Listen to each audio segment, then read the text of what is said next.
പൊതു പണിമുടക്കാണ് ഇന്ന്. ഒരുപാട് പേർക്ക് ബുദ്ധിമുട്ടുണ്ട്. ഞാൻ തന്നെ രാവിലെ ഇങ്ങോട്ട് വരാൻ ബസ് കിട്ടാതെ ബുദ്ധിമുട്ടി. അപ്പോൾ ശരിക്കും എന്തിനു വേണ്ടിയിട്ടാണ് ഈ പണിമുടക്ക്? അത് ആ ചുവന്ന ഉടുപ്പിട്ട ഒരു അന്തം കമ്മി മൊബൈലൊക്കെ ഫോണിലിട്ട് ഒരു ബൈക്കുകാരനെ തടഞ്ഞു 5 മിനിറ്റ് സഹകരിക്കണം എന്ന് ചോദിക്കുന്ന വീഡിയോ കണ്ടില്ലേ?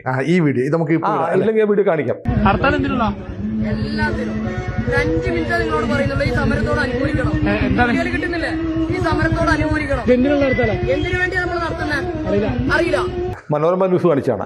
അപ്പോൾ ചോദിക്കും എന്തിനാ പണി മുടക്കുക? അറിയത്തില്ലേ? എല്ലാത്തിനും വേണ്ടിയിട്ടാണ്. അല്ല എന്തിനാണ്?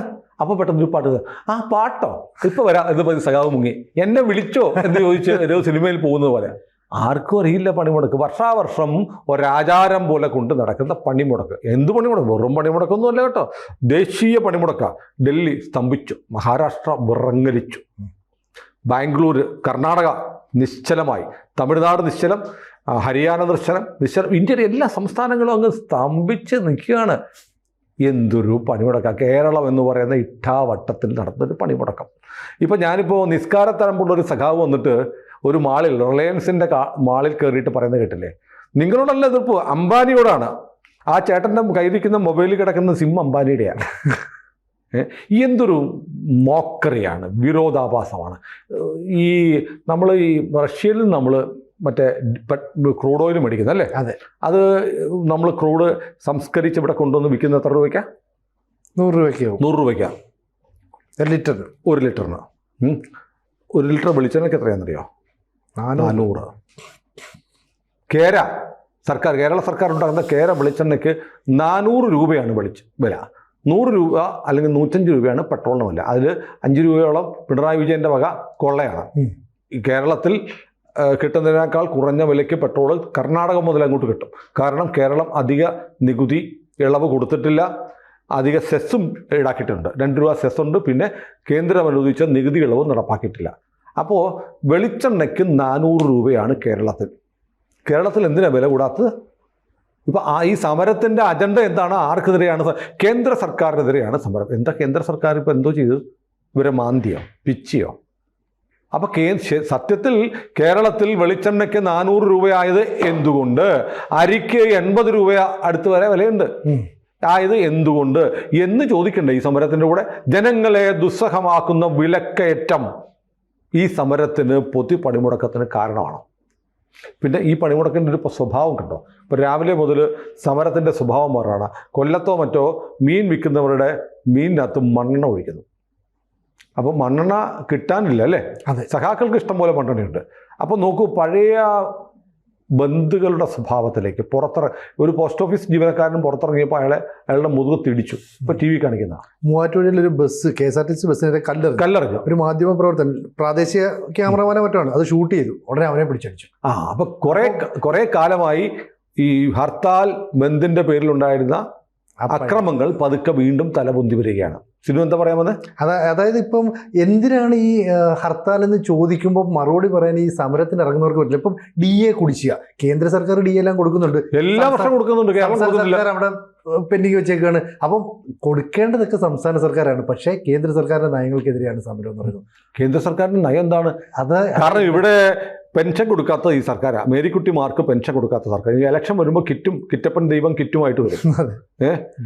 ഈ കേരളത്തിൽ KSRTC ജീവനക്കാർക്ക് ശമ്പളം ഇല്ലാത്തത് ഇവിടെയാണ്. അപ്പോൾ ആരോഗ്യമേഖല കുത്തഴിഞ്ഞ് കിടക്കുന്നത് ഇവിടെയാണ്. വിലക്കയറ്റം കൊണ്ട് ജനം പൊറുതി മുട്ടുന്നത് ഇവിടെയാണ്. സപ്ലൈകോയിലും സാധനങ്ങളില്ലാതെ വിലക്കയറ്റം വിപണിയിൽ ഇടപെട്ട് വില പിടിച്ചു നിർത്താനുള്ള സംവിധാനം തകർന്നു കിടക്കുന്നത് ഇവിടെയാണ്. എന്നിട്ട് ഏറ്റവും കൂടിയ കറണ്ട് ചാർജും ബസ് ചാർജും കേരളത്തിലാണ്. പാലിന് ഏറ്റവും കൂടുതൽ വില. കർണാടകയിൽ പോയാൽ നമ്മുടെ കർണാടകയിലെ നന്ദിനി പാലിനും മിൽമ പാലിനേക്കാളും 5 രൂപയുടെ വില വ്യത്യാസമുണ്ട്. കേരളത്തിൽ എന്താ ഉള്ളത്? കേരളത്തിൽ ഇരുന്നിട്ട് ഡൽഹിക്ക് നോക്കി കുറയ്ക്കുക. എന്താണ് പറയാൻ? ആക്ഷേപമൊന്നുമില്ല. പെട്രോൾ വില കൂടിയെന്ന് പറയാനില്ല, ഗ്യാസിൻ്റെ വില കൂടിയെന്ന് പറയാനില്ല. പെട്രോളിന് ഞാൻ ആലോചിക്കുന്നത് ഇവിടുത്തെ സഖാക്കന്മാർ പെട്രോളിന് 1 രൂപയോ 2 രൂപയോ കൂട്ടുമ്പോൾ ബഹളം വെക്കുന്നവർ എന്തുകൊണ്ടാണ് കേരളത്തിൽ സുലഭമായ കേരദുഷ്ടങ്ങളുടെ നാടെന്നുള്ള അർത്ഥത്തിൽ കൂടിയാണല്ലോ കേരളമായത്. കേരളത്തിൽ നാളികേരം സുലഭമായിട്ടും കേരളത്തിലെ വെളിച്ചെണ്ണയ്ക്ക് കേരള സർക്കാർ ഉൽപ്പാദിപ്പിക്കുന്ന കേര വെളിച്ചെണ്ണയ്ക്ക് പോലും കേരഫെഡിൻ്റെ ആണല്ലേ, അതിന് പോലും 400 രൂപയ്ക്ക് മുകളിൽ കൊടുക്കണം. ഒരു സമരവും ഇല്ലല്ലോ. എന്തിനാണ് സത്യത്തിൽ ഇവർ സമരം ചെയ്യേണ്ടത്? കേരള സർക്കാരിനെതിരെയാണ്.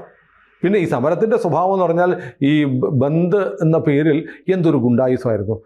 പണ്ട് വർഷങ്ങൾക്ക് മുമ്പ് സിനു ഓർക്കുന്നുണ്ടെന്ന് പറയുന്നത്, ഞാനൊക്കെ പേടിച്ചിട്ടുണ്ട് വാർത്ത കേട്ട്. അതായത് എറണാകുളത്ത്, നമ്മൾ ഈ ഇരിക്കുന്ന എറണാകുളത്ത് ഈ ബന്ദ് ദിനത്തിൽ ബൈക്കിൽ പോയ ആളെ കോടാലിക്ക് വെട്ടിയിട്ടുണ്ട്. ആലോചിച്ച് നോക്കിയേ, അത്ര ഭീകരമായ അക്രമങ്ങൾ. ഇപ്പോൾ വഴിയിൽ ഇറങ്ങി നടന്നാൽ ഓടിച്ചിട്ടടിക്കുമായിരുന്നു, കടകൾ തല്ലി തകർക്കുമായിരുന്നു. അങ്ങനെ വന്നിട്ടാണ് ഹൈക്കോടതി ബന്ദ് നിരോധിച്ചത്. പിന്നീട് ഹർത്താലായി. ബന്ദ് എന്നുള്ള ഓമന പേര് മാറ്റിയിട്ട് ഹർത്താലായി. ഹർത്താലിനെയും കോടതി ക്ലിപ്പിട്ടു. ഇപ്പോൾ പൊതുപണി മുടക്കുക. ഈ ഹർത്താൽ ബന്ദ് അക്രമങ്ങൾ ഏതാണ്ട് അവസാനിച്ചു എന്ന് കരുതുമ്പോഴാണ് ഇപ്പോൾ പൊതുപണി മുടക്കം വരും. പൊതുപണി മുടക്കം എന്ന് പറഞ്ഞാൽ പണി മുടക്കാനുള്ള അവകാശം തൊഴിലാളിക്കുണ്ട്. ആ പണി മുടക്കാൻ താല്പര്യമുള്ള തൊഴിലാളി മുടക്കിയാൽ പോരെ, അല്ലാത്തവൻ തൊഴിലെടുക്കരുത് എന്ന് പറയാൻ എന്താ അവകാശം? സിനുവിന് ഇഷ്ടമില്ല, സിനുവിന് എന്നോട് പ്രതിഷേധമുണ്ട്, സിനു പണി മുടക്കി. അപ്പോൾ പ്രശാന്തും കൂടെ പണി മുടക്കിയേ പറ്റുള്ളൂ എന്ന് പറഞ്ഞ് പ്രശാന്ത് വഴി ഓഫീസിലേക്ക് വരുന്ന വഴിക്ക് പ്രശാന്തിനെ പിടിച്ചു നിർത്തി കുനിച്ചു നിർത്തി ഇടിക്കുന്നതിനാ? അത് നിർബന്ധപൂർവ്വം കടകൾ അടയ്ക്കുക, അല്ലെങ്കിൽ വാഹനങ്ങൾ ഓടാതിരിക്കുക, അങ്ങനെയൊക്കെ ചെയ്തെങ്കിൽ മാത്രമേ ഈ പൊതുപണിമുടക്ക് വിജയകരമെന്ന് പറയാൻ പറ്റൂ. കടകൾ കുറച്ച് തുറന്നിരിക്കുന്നു, അവിടെ പോയി ആളുകൾ ചായ കുടിക്കുന്നു, ആളുകൾ ഷോപ്പിംഗ് നടത്തുന്നു, അങ്ങനെയാണെങ്കിൽ പണിമുടക്ക് പരാജയപ്പെട്ടില്ലേ? അപ്പോൾ പ്രഖ്യാപിച്ചവർക്ക് അത് വിജയിപ്പിക്കാൻ വേണ്ടി അക്രമത്തിന്റെ പാത സ്വീകരിച്ചേ പറ്റൂ. വീണ്ടും പണിമുടക്കുകൾ പഴയ ബന്ദിന്റെ സ്വഭാവത്തിലേക്ക് മാറുകയാണ്, ഭയപ്പെടുത്തുകയാണ്. ഇത് വളരെ അനാശാസ്യമാണ്. ഇതിനെതിരെ അതിശക്തമായ തിരിച്ചടിയുണ്ട്. ഞാനിപ്പോൾ രാവിലെ നമ്മുടെ ശിവൻകുട്ടി ഉണ്ടല്ലോ, മറ്റേ നിയമസഭയിൽ സുംബ ഡാൻസ് നടത്തിയ വിദ്യാഭ്യാസ മന്ത്രി, അദ്ദേഹം ഓഫീസിലേക്ക് പോകുന്നു. നല്ല വട്ടിപത്ത ഷർട്ടൊക്കെ ഇട്ട് ഇങ്ങനെ ഘനഗംഭീരായി കാൽനടയായി ഇങ്ങനെ കക്ഷത്തിൽ 2 ഉരുളക്കിഴങ്ങൊക്കെ വെച്ച് ഇങ്ങനെ നടന്നു പോകുന്നു. അപ്പോൾ ഞാൻ നോക്കുമ്പോൾ പുള്ളിയുടെ ഗൺമാൻ പോലീസുകാരനാണ് സഖാവിൻ്റെ ബാഗ് പിടിക്കുന്നത്. സഖാവിന് ബാഗ് പിടിക്കാൻ പാടില്ലേ?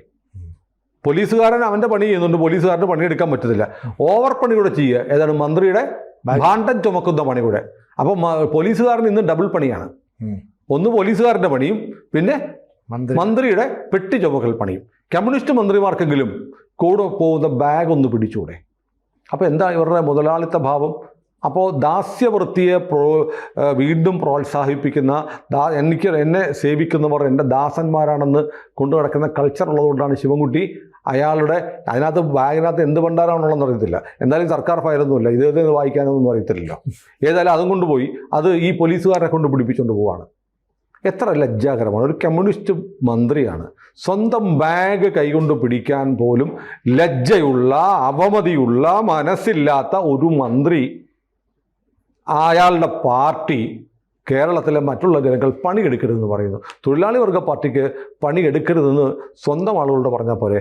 നീ വഴിയിലിറങ്ങരുത്, ജോലിക്ക് പോകരുത്, കട തുറക്കരുത് എന്നൊക്കെ പറയാൻ CPM-ന് എന്തവകാശമുള്ളത്? ഇപ്പോൾ ഈ പണിമുടക്കിൽ UDF ഉണ്ടെന്ന് പറഞ്ഞാൽ അവരാരും തെരുവിലിറങ്ങി ഗുണ്ടായുസം കാണിക്കുന്നില്ലല്ലോ. കാരണം അവർക്കറിയാം ഇപ്പോൾ തെരുവിലിറങ്ങി അക്രമം കാണിച്ചിട്ട് അടുത്ത വരുന്ന നിയമസഭാ തെരഞ്ഞെടുപ്പിൽ ഒരു നെഗറ്റീവ് ഇമ്പാക്റ്റ് ഉണ്ടാക്കി വെക്കേണ്ടെന്നറിയാം. പക്ഷേ ഇവർക്ക് ധാർഷ്ട്യമാണ്, അഹന്തയാണ്. ഞങ്ങൾ വന്ന് എന്തും ഞങ്ങളങ്ങ് ചെയ്യും എന്നുള്ള ഒരഹന്ത. സത്യത്തിൽ ഈ പണിമുടക്കം എന്ന് പറഞ്ഞാൽ സ്വാഭാവികമായി ഉണ്ടാവേണ്ടതാണ്. ഇപ്പോൾ സെക്രട്ടേറിയറ്റിൽ ആരുമില്ല, ഡയസ്നോൺ എന്നൊക്കെ പറയും. ഡയസ്നോൺ എന്നൊക്കെ പറഞ്ഞാലും ഡയസ്നോൺ കാണിച്ചേ പറ്റുള്ളൂ, കോടതി പിടിക്കും.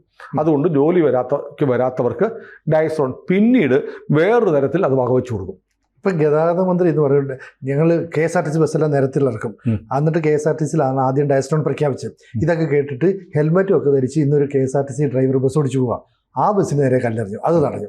അന്ന് ഇത് ഡയസ്നോൺ പ്രഖ്യാപിച്ചുകൊണ്ട് ഞങ്ങൾ ബസ് നിരത്തിലിറക്കുമെന്ന് പറഞ്ഞപ്പോൾ LDF-ന്റെ കൺവീനറായ ശ്രീ TP രാമകൃഷ്ണൻ പറയാണ്, ബസ്സൊന്ന് റോഡോട്ട് ഇറക്കി നോക്കട്ടെ, അപ്പം കാണിച്ചു തരാം. ആരാ പറയുന്നത്? സർക്കാർ.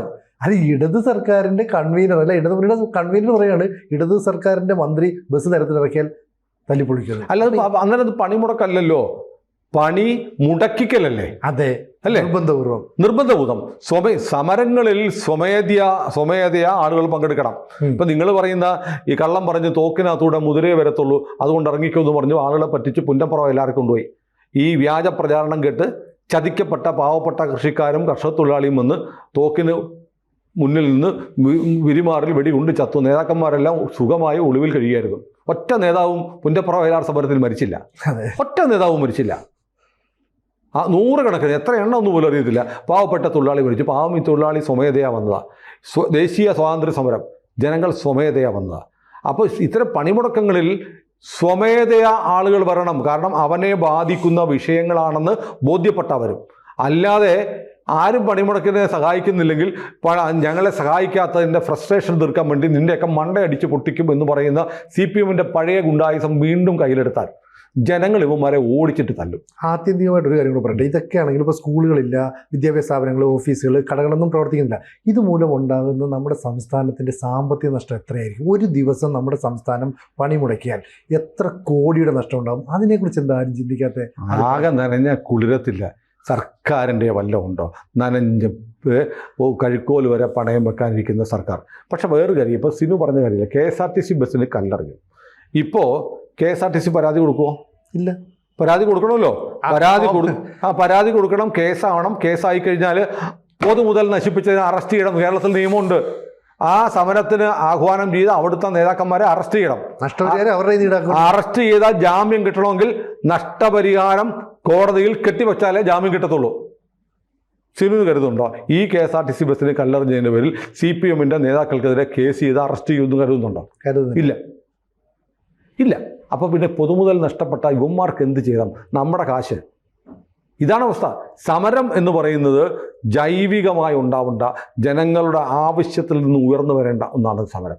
അല്ലാതെ ജനങ്ങളുടെ മെക്കിട്ടുകറി ഉണ്ടാക്കേണ്ടതല്ല. ഇപ്പോൾ ഈ CPM-ന്റെ ഭരണം 2 വർഷം കഴിഞ്ഞു. ഇനി അടുത്തൊരു ടേം കൂടെ വരും എന്നൊക്കെയാണ് ഇവർ ആഗ്രഹിക്കുന്നത്.